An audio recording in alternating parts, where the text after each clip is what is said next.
बाबू घरे रात झिले रही बापा को ठारू देखो किछि लेखिली छत्रपुरे जाई गायन करिली सारे से माते दास काठिया आसे नथिले गाहन को एक नंबर करिथिले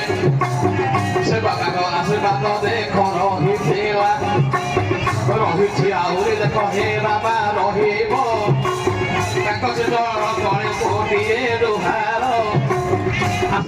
मत कोटिए लोक देनु हमी डॉक्टर बाबू दোकान तू करी छमी कथा की कळा जहा धन रहिछि पतार पतार भाई से किबार हेबो शिखि शिखाई भाई तो ए गाहानो नाटो केहू के से खेले केहू को करिबे पाठो गाहानो ग्रामरे देखो देखे जे होरा हेबो भाई कोन प्रसन्न संकटरे थिबो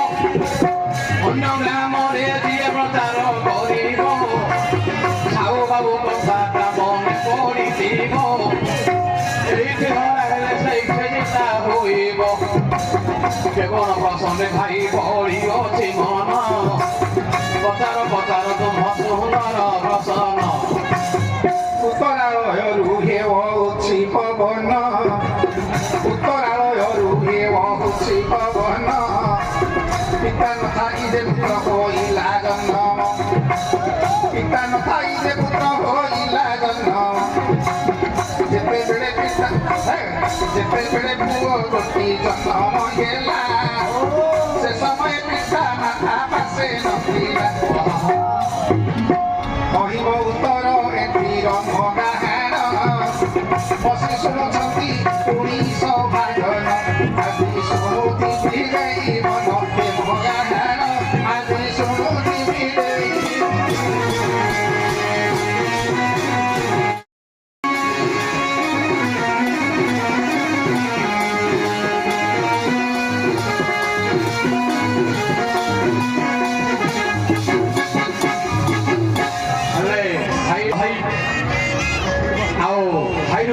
আশা আছে না আমি কথা বলছি ଉତ୍ତରାଳୟରୁ ବହେ ପବନ ଉତ୍ତରାଳୟର ମହେ ପବନ ପିତା ନଥାଇ ପୁତ୍ର ହେଲା ଜନ୍ମ ପିତା ନଥାଏ ପୁତ୍ର ଜନ୍ମ ହେଲା ଯୋଉ ସମୟ ପୁତ୍ର ଜନ୍ମ ହେଲା ସେ ସମୟ ମା ବାପା କି ଜନ୍ମ କିଏ ନଥିଲେ ଆଲୋଚନା କର ମୋର ଗାୟକ ମଣ୍ଡଳ ପଚାରି ଅଛନ୍ତି ଆଜ୍ଞା ସୁନ୍ଦର ପ୍ରସନ୍ନ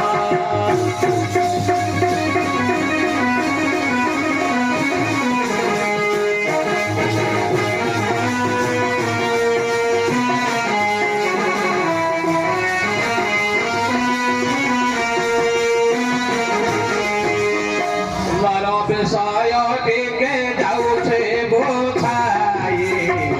হেব কি নহেব ভাই বুতে জনা নাই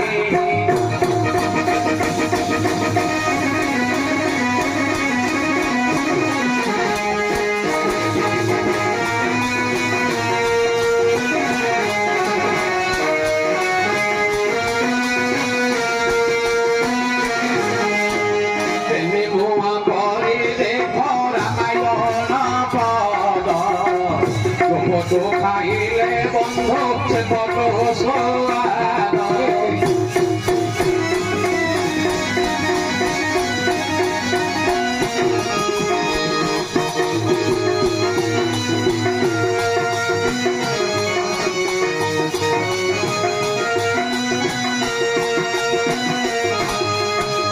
আলোচনা কর বড় গায়ক মন্ডল চারি গছ বন্ধুরা নাই অনপ্রসন্ন দিনে রাবণ দেখ লঙ্কা টকে রহিছি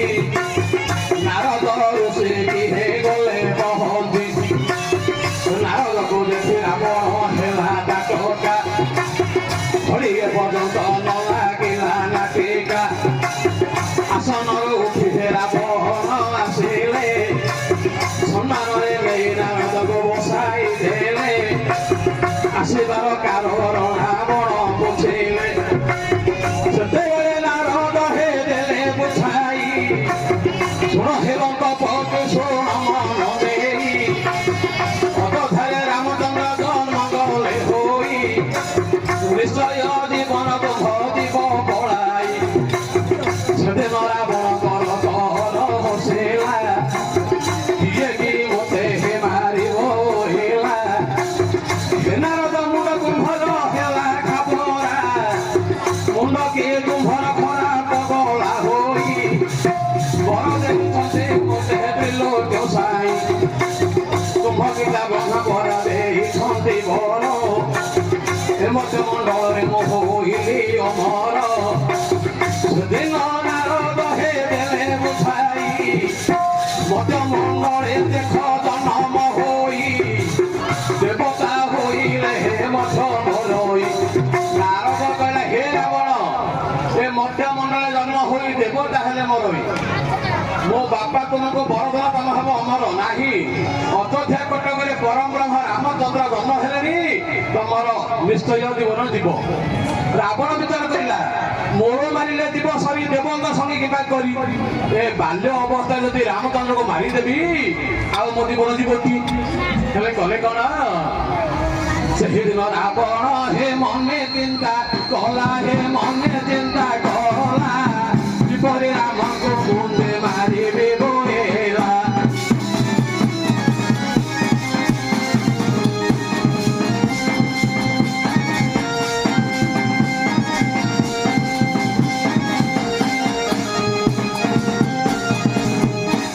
ଗଛର ଦେଖ ହେଲା ଗୋରୁ ବାର ହେଲା ଗୋରୁ ବାର ଗୁରୁବାରେ ବାହାରିଲେ ଲଙ୍କାର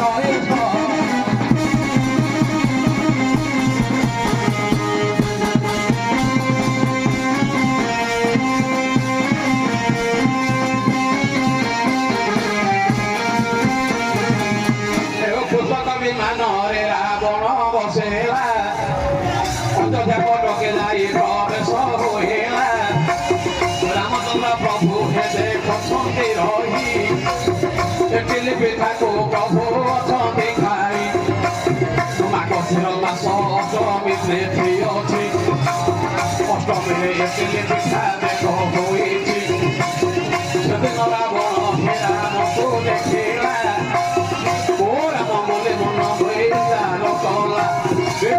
ଇଏ କୋଉ ରାମ ସଂସାର ସେ ଚାରିଟା ରାମ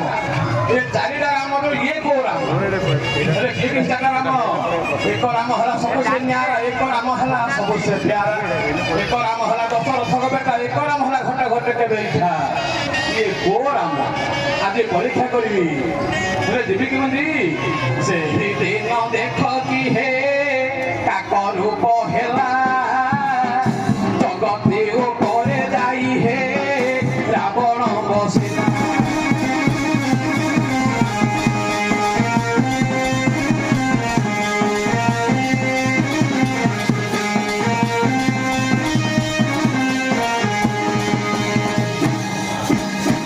ରାବଣଙ୍କୁ ଦେଖି ରାମ ହେ ଅଳପ ହସିଲେ ଖୁ ଖୁ କରି ଦେଲେ ପିଠା ତୁମ୍ପି ଦେଲେ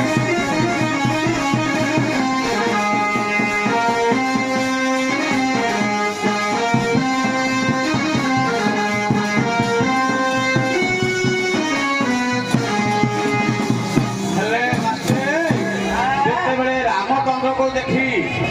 ରାବଣ ବିଚାର କଲା ମୁଁ ଏ ରୂପରେ ଯେ ଯାଇପାରିବିନି ଗୋଟିଏ କାକ ରୂପ ହେଇର ଇଏ ତ ଦୈବର ଲେଖା ଗୋଟିଏ ମାଇ କାକ ହେଲା ରାବଣ ହେଲେ ବିଚାର କଲେ ଯେ ପ୍ରଭୁଙ୍କ ଏଇ ପରବ୍ରହ୍ମ ରାମ ତାଙ୍କର ନିର୍ମାଲ୍ୟ ଖାଇଲେ ମୁଁ ମୁକ୍ତି ଲାଭ କରିବି ହେଲେ କଲେ କଣ ନା ଧରିଥିବା ଏଟିଲି ପିଠାଟାକୁ ଏ ଯୋଉ ରାବଣ କାକ ଏ ମାଇ କାକ ହୋଇକି ଏଟିଲି ପିଠା ଥାପ ଦେଇଦେଲେ ରାମଚନ୍ଦ୍ର କାନ୍ଦିଲେ ଅହଲ୍ୟା କହିଲେ ହରେ ପୁଅ ମୋ ଘରେ କଣ ପିଠା ହବ ମୁଁ ଆଣୁଛି ତୁ ଥା ସେଦିନ ପର ମୋ ବ୍ରାହ୍ମଣ ରାମ କେରେ କଥା କଲେ ମାୟାରେ ଗୋଟିଏ ରାମ ହୋଇ ଗଲେ ଆଉ ଗୋଟିଏ ରାମ କାକରୁ କହିଲେ ରାବଣ କାକ ଦେଲେ ପିଠା ଧରିଛି ଆକାଶ ମାର୍ଗରେ ଉଡ଼ି ଉଡ଼ି ଯାଉଅଛି ସେଦିନ ପର ରାମ କେରେ କଥା କଲେ ପୁରୁଷ କାକର କହେ ଧାରଣ କଲେ ରାବଣ କାକ ପଛରେ ଗୋଡ଼ାଇ ଗଲେ ଏସବୁ ରାବଣ ହେ ବିଚାର କରୁଛି କିଏ ସେ କାକଟା ଧାଇ ଆସୁଅଛି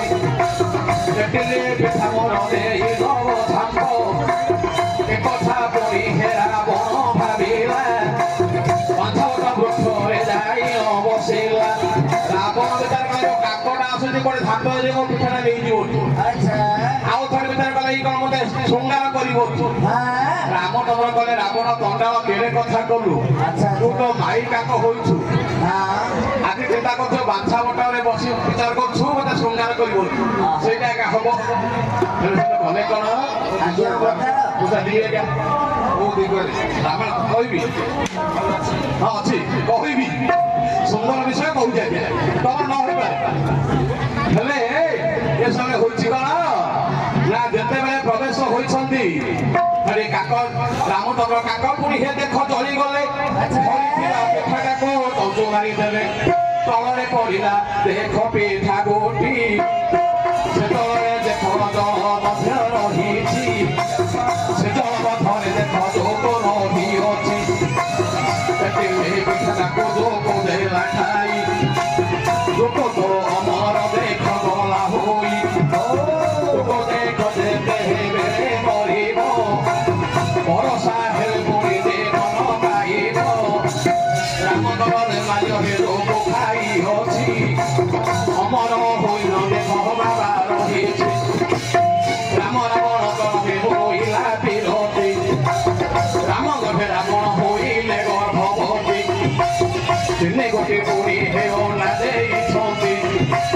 ଦିନେ ସୁଦାନ ହେ ଜମ ହୋଇଛି କାଉ କୋଇଲି ହେ କୋମୁକିଆ ଛୁଆ କାଉ କୋଇଲି ହେ ଦେଖ କୋମୁକିଆ ତିନି ଗୋଟି ସନ୍ତାନ ଜନ୍ମ କଲେ ହୋଇ କିପରି ପକ୍ଷୀ ବିଷୟ ବାବୁ ମୁଁ ପଚାରି ନାହିଁ ପକ୍ଷୀ ବିଷୟ ବାବୁ ପଚାରି ନାହିଁ ପୁଅ ଜନମ କଥା କହିବ ଭାଇ ଆଲୋଚନା କର ମୋର ଗାୟକ ମନନ ପଚାରିଅଛ ଆଜ୍ଞା ସୁନ୍ଦର ପ୍ରସନ୍ନ ହେଉ ହେଉ ଦୟ ଦୟ ଜଗନ୍ନାଥ ଜଗତ ଈଶ୍ୱର ଦୁଃଖ ଦୁଃଖେ ନିବାରଣ ଭଗତ ସୋଦର ଭଗତ କହିଲେ ମୋତେ ଜନମ ହୋଇଲ ବସ କିଛି ଜାମୁଳା ଦେହ ସୁର ନାସିଲ ଗୋପପୁରେ ରଥ କଲ ଗୋବର୍ଦ୍ଧନ ଧରି ଅନ୍ଧକୁ ଯେ ରଖୁଦେଲ ପ୍ରଭୁ ନର ହରି ପଛାଗର ପଟୁ ଭରି ଦେଲେ ବେଦ ପରି ନିଜକୁ ଦାସ କଲ କେହି ନ ଜାଣନ୍ତି ରାତ୍ର ଘରେ ବୃନ୍ଦାବନେ ବଂଶୀ ଘେନି ଭିଡ଼ି ଷୋଳଶପୁର ଗୋପୀ ଦେଲେ ପ୍ରଭୁ କଲ କେହି ତୁମର ମାୟା ପ୍ରଭୁକେ ଜାଣିପାରିବ ଦିନେ ଦୁଃଖୀ ସଦାଶିବ କରିଲେ ଗରବ କେଡ଼େ ମାୟା